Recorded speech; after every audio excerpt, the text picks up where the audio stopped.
Merci beaucoup. Mesdames et messieurs, bonsoir. Madame Farida, Monsieur Manino. Un grand merci à l'Association marocaine des chercheurs sur la Rihla et surtout à Monsieur Saouri qui veille sur ses activités culturelles et académiques. Alors, avant de commencer, je remercie tout d'abord Monsieur Azim Maghreb Manino pour ses efforts et les recherches qu'il a fait pour mettre à jour ce grand travail, ce travail académique. Grâce à lui, cette rihla a vu le jour en langue arabe. Et je tiens tout d'abord à rappeler que la traduction de la rihla d'Al-Juaidi faisait l'objet de notre thèse doctorale proposée, encadrée et dirigée par le professeur Nizar Tajditi, que je remercie également à travers cette rencontre. Des curiosités de l'Europe qui émerveillent les honnêtes gens, tel est le titre que nous avions choisi pour le premier volume de notre traduction de la relation d'ambassade du faqih Idriss Al-Juaidi Salawi en France et en Belgique, publié en 2020 et préfacé par le professeur Nizar Tajditi. Monsieur Manino, il a tout dit sur la rihla. Moi, je vais prendre un autre volet, celui de la traduction. Alors, certes, la relation d'ambassade volumineuse d'Al-Juaidi Salawi en France, en Belgique, en Angleterre et en Italie en 1876, Ithaf al-Akhyar bi Gharaib al-Akhbar, établie et éditée par le professeur Azim Maghreb Manino, elle est de grande importance historique.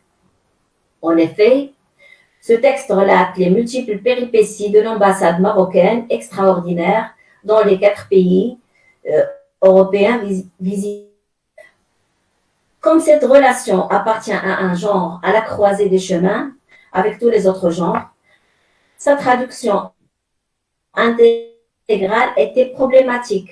Les difficultés inhérentes à sa traduction dans la langue châtiée de Molière méritent néanmoins d'être rapidement exposées et clairement soulignées. Nous tenterons dans cette complication de présenter tout d'abord les spécificités à la fois linguistiques, terminologiques et culturelles du texte en question, ainsi que les difficultés de traduction qu'elles engendrent.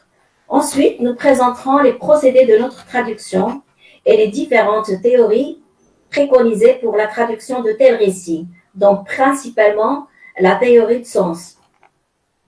En fin de compte, nous mettrons en valeur le rôle du traducteur comme médiateur entre l'écrivain et le public.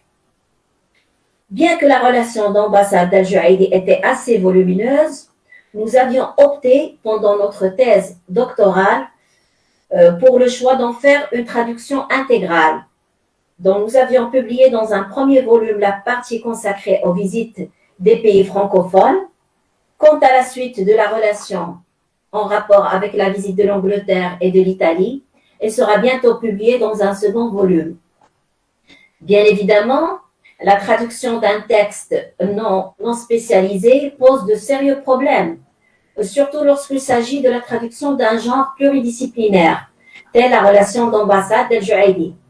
Il s'agit d'un récit multithématique et multiforme, comme l'a noté d'ailleurs Monsieur Manino, où coexistent prose et poésie, style simple marqué par l'attachement de l'auteur au code traditionnel de l'écriture chez les Marocains de l'époque, et style gracieux avec figure de style et des expressions idiomatiques. À cet égard, la traduction littérale a montré ses limites. Plusieurs approches traductologiques étaient indispensables à notre traduction.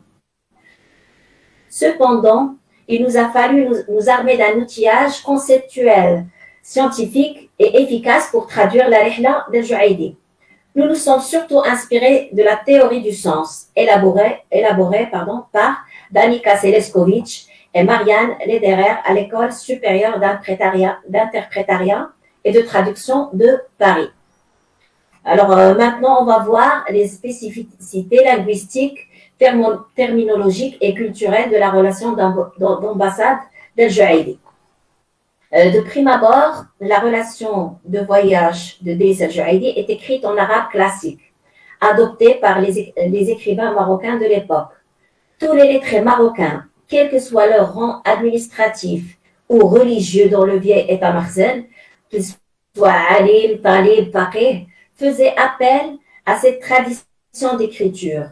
L'auteur al-Ju'aydi obéit à cet ancien canon littéraire du genre de la Rihla Sifaliya, qui se caractérisait par des codes d'écriture bien spécifiques suivis par le voyageur ambassadeur, tels que par exemple la dibaja ou l'exorde rimé, des idiotismes, etc. En plus des règles littéraires, culturelles du genre arabe classique adopté, dominait dans cette rhétorique de référence le vocabulaire arabe le plus ordinaire, les mots ou termes d'usage ou expressions marocaines les plus courantes, les nouveaux mots ou termes de civilisation empruntés sous forme de calque, le plus souvent aux langues européennes vivantes, les tournures de style typiquement marocain de l'époque. Aussi, tout au long de cette longue et patiente expérience de construction de la version française du texte arabe, on peut affirmer ici que le défi majeur a été pour nous de, tout d'abord, comprendre le texte, ou bien le récit de voyage, sa langue, son style et son genre, du début jusqu'à la fin, le plus correctement possible, car selon Georges Steiner, comprendre, c'est traduire. Deuxièmement, saisir le sens exact de certaines expressions idiomatiques ambiguës ou descriptions détaillées peu claires, parce que le voyageur, il décrit un monde moderne avec une langue décadente.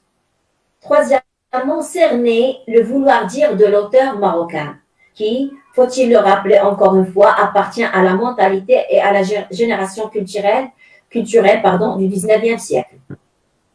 Maintenant, on passe aux problèmes et aux théories de la traduction adoptée. Comme on le sait, depuis l'Antiquité, la traduction est un procédé de transposition par lequel un texte écrit dans une langue étrangère est rendu accessible dans une autre, permettant sa lecture et sa réception par un public de culture plus ou moins proche ou même très différente. Elle est, selon le jargon trop technique de la théorie de l'information qu'ont adopté les linguistes contemporains, le passage d'une langue source vers une langue cible. Le traducteur, explique bien Romain Jacobson, recode et retransmet un message reçu d'une autre source. Ainsi, la traduction implique deux messages équivalents, dans deux codes différents.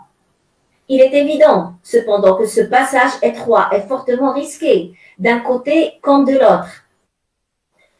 S'il est vrai que la pratique de la traduction donne lieu parfois à une communication assez réussie, compréhension, interprétation, assimilation, etc., elle peut aussi aboutir d'autres fois à un constat d'échec des plus regrettables, ambiguïté, obscurité, amalgame, imprécision, contresens, etc. D'où la valeur de l'expérience esthétique de la traduction sur laquelle insiste le vieil adage latin traduttore traditore, ça veut dire le traducteur est un traître. Alors maintenant, je viens aux étapes de notre traduction. La première étape est la lecture et la relecture du texte original à traduire, afin d'en saisir d'abord le sens cognitif dominant. Pour les tenants de la théorie du sens basée sur la compréhension et l'interprétation, comme Marianne Lederer ou Danica Sleskovic, par exemple, de l'École de Paris, il y a un processus complexe constitué de 3 étapes assez distinctes. Tout d'abord, la compréhension. Deuxièmement, la déverbalisation. Troisièmement, la réexpression. La compréhension de tout texte nécessite la possession du traducteur des connaissances adéquates dans les 2 langues mises en dialogue et la compréhension du texte d'origine, écrit dans la langue source pour que le sens compris rejoigne son vouloir dire initial dans la langue cible. Tandis que la réexpression est une autre opération de modelage et de production du sens retenu. Il s'agit d'un affranchissement, explique justement Marianne Lederer, des signes linguistiques concomitants à la saisie d'un sens cognitif et affectif. Alors, on va voir quelques procédés de notre traduction. La lecture et la compréhension du récit d'ambassade du voyageur al-Juaidi exigent certaines conditions préalables. En plus des compétences linguistiques indispensables, elle nécessite des connaissances relatives à la nature générique du récit traditionnel, des curiosités de l'Europe qui émerveillent les honnêtes gens, et surtout du contexte socioculturel très particulier de son auteur. Plus précisément, la longueur des phrases fleuves du voyageur, si caractéristique de la langue littéraire décadente des fuqaha marocains en général. L'usage déplacé, euh, pardon, oui, l'usage déplacé des pronoms qui ne renvoient pas toujours au même sujet. La présence de mots en arabe dialectal avec des terminologies archaïques, des fois incompréhensibles, l'utilisation de certaines expressions idiomatiques de son époque, de quelques mots empruntés maladroitement à la langue française ou espagnole, si ambigu pour nous, etc.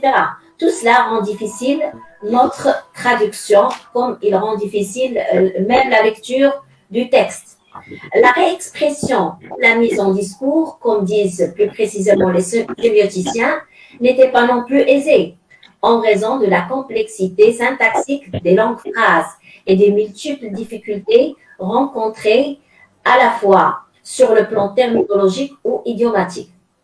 Aussi, après de nombreuses lectures, vérifications et interprétations, nous avons tout d'abord procédé à une segmentation et simplification des énoncés afin de pouvoir les déverbaliser et les réexprimer le plus clairement possible en langue française. Nous avons également fait une analyse sémantique de certains termes, vocables ou idiomes de ce qu'on peut appeler l'arabe marocain de l'époque pour bien trouver leur équivalent pertinent. Comme les méthodes et les procédés que nous avons ici utilisés dans notre essai de traduction sont assez variés, citons à titre d'exemple la translittération ou la transcription de certains idiotismes, tels que les mots appartenant au champ lexical vestimentaire marocain, comme par exemple khmis, haïk, ou certaines anciennes unités de mesure comme dira, qala, etc., ou encore les mots à caractère culturel ou professionnel comme talib, amin, etc. Le lecteur de la traduction proposée aura besoin de consulter le glossaire et les index en annexe pour bien comprendre le sens de ces mots. Nous avons également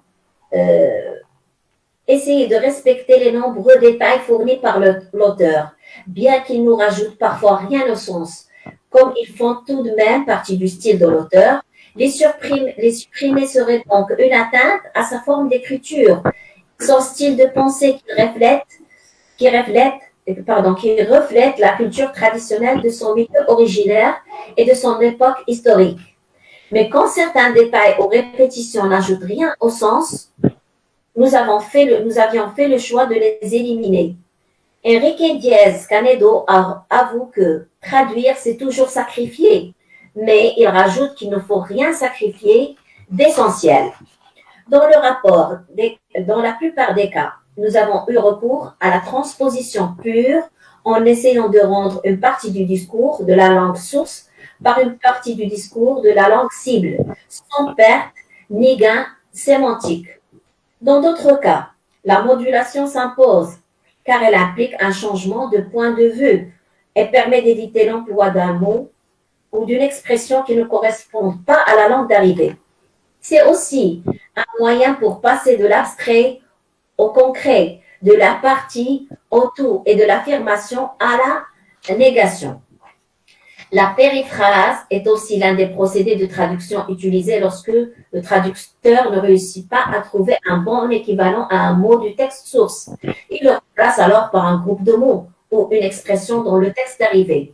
Par exemple, le temps de la prière al-Asr signifie l'après-midi selon la culture religieuse de l'écrivain, qui se réfère au temps des prières pour indiquer plus ou moins l'heure. En effet, dans la culture marocaine du XIXe siècle, au Moyen-Âge européen d'ailleurs, chaque prière est une référence à un moment fondamental de la journée. Le fait de garder de tels mots sert à refléter la mentalité de l'époque et à mettre en avant le contexte socioculturel dominant du texte. Le choix de ces mots permet également de garder à l'horizon de la lecture l'aspect original du texte. Des fois, nous tendions à réduire, voire à diminuer les distances culturelles et temporelles entre l'auteur marocain et le lecteur francophone. D'autres fois, nous avions eu recours à la paraphrase, remplaçant certains mots par des explications afin de rendre certains concepts éligibles.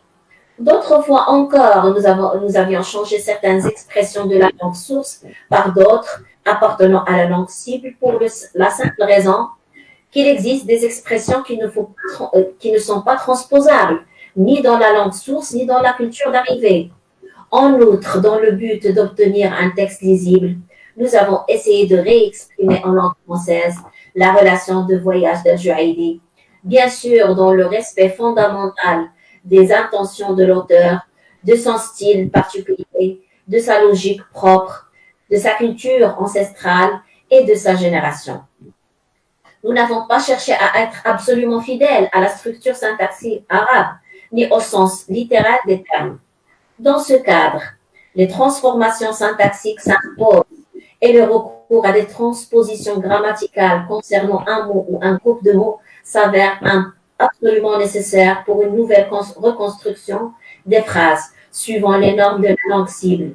Des pronoms sont alors remplacés par des groupes sujets, des phrases à la voix passive sont transformées à la voix active et vice-versa.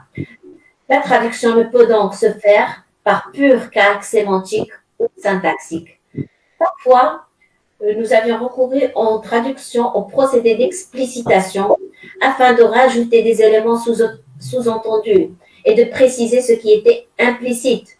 Quant au recours à l'allègement ou l'implicitation, il consiste à retirer et à simplifier un ou plusieurs termes ou mots inutiles dans le texte d'arrivée.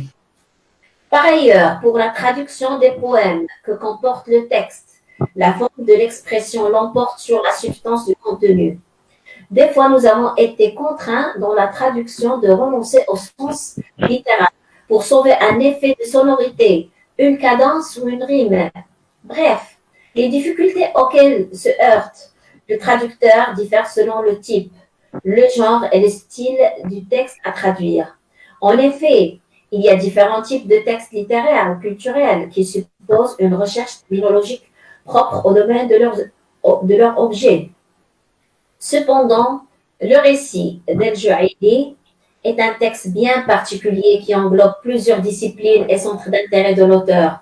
Sa traduction en français a nécessité une recherche terminologique dans plusieurs domaines ou champs lexico-modernes, car le récit du voyageur marocain abonde en termes techniques et différentes spécialités, architecture, industrie, mécanique, armement, art, etc.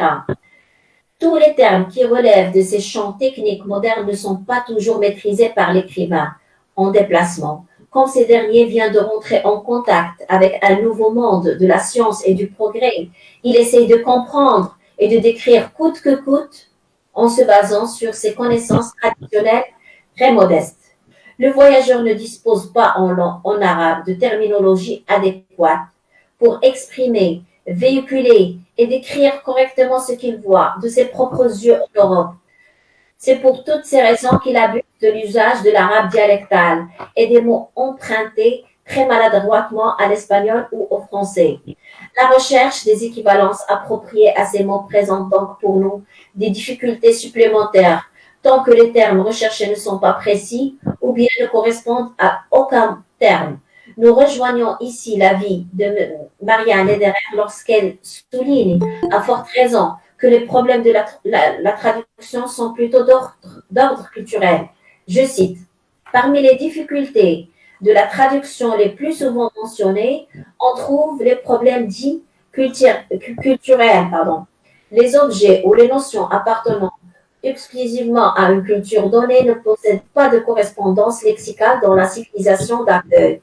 Et si on arrive à les exprimer, néanmoins, on ne peut compter sur le lecteur de la traduction pour connaître ses précisions avec précision la nature de ces objets et de ces notions, les habitudes vestimentaires ou alimentaires, les coutumes religieuses et traditionnelles mentionnées par l'original ne sont pas évidentes pour le lecteur de la traduction. Il ne s'agit pas seulement de savoir quel mot placer dans la langue d'arrivée en correspondance à celui de la langue de départ, mais aussi et surtout de savoir comment faire un maximum le monde, comment faire passer au maximum le monde implicite que retrouve le langage de l'autre.